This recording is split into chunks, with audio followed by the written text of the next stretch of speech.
एक व्यापारी 35% प्रॉफिट पर आटा बेचने का दावा करता है, लेकिन बेईमानी से वह ऐसे वजन का इस्तेमाल करता है जो उस पर लिखे हुए वजन से 16% कम है। व्यापारी द्वारा अर्जित कुल लाभ परसेंट ज्ञात कीजिए। बेईमान दुकानदार का वायरल क्वेश्चन है ये, मान लीजिए बेईमान दुकानदार में रेलवे एसएससी की परीक्षा में कोई सवाल सबसे ज्यादा आता है, यही वाला है।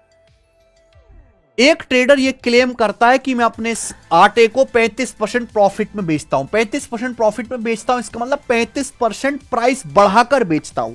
अब 35% की फ्रैक्शन वैल्यू क्या होते हैं? 5% 1/20, 35% हो गया बच्चों 7/20। इसका मतलब 20 रुपए किलो का आटा वो 27 में बेचेगा, 20 का सामान 27 में बेचेगा। यहां तक कोई परेशानी नहीं, लेकिन वो ऐसा वजन इस्तेमाल कर रहा है जो उस पर लिखा हुआ है ना बाट, उस पर 16% कम ही है। 16% की फ्रैक्शन वैल्यू होती है 4/25। कम के लिए माइनस आप लगाओगे मेरे भाई, ठीक है ना।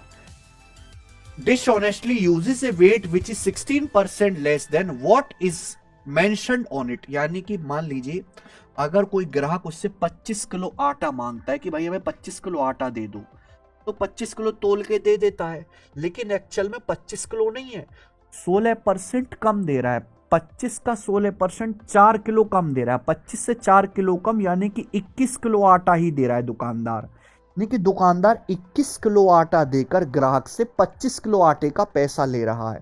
तो ये प्रॉफिट हुआ बेईमानी की, वजन में बेईमानी की वजह से। कुल प्रॉफिट होगा इनकी सीधी सीधी गुणा, यानी कि सक्सेसिव। 5 चौक 20, 5 पच्चे 25। उसके बाद ये देखो 3 से भी कट रहा है, 3 नाम 27 और ये आपका 3 सत्ते 21। तो 4 सत्ते 28 रेशियो 9 पंजे 45, 28 रेशियो 45 आ गया स्टूडेंट।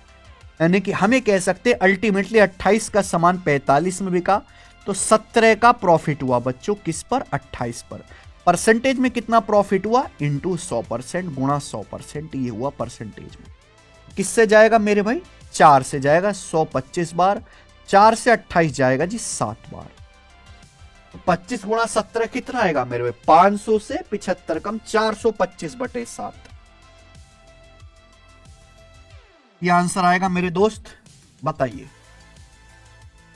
तो अप्रोक्स 61 नहीं हो गया? 7/42 और ये 5/7, यानी कि अप्रोक्स 61% के ज्यादा करीब आएगा। डी ऑप्शन ठीक है।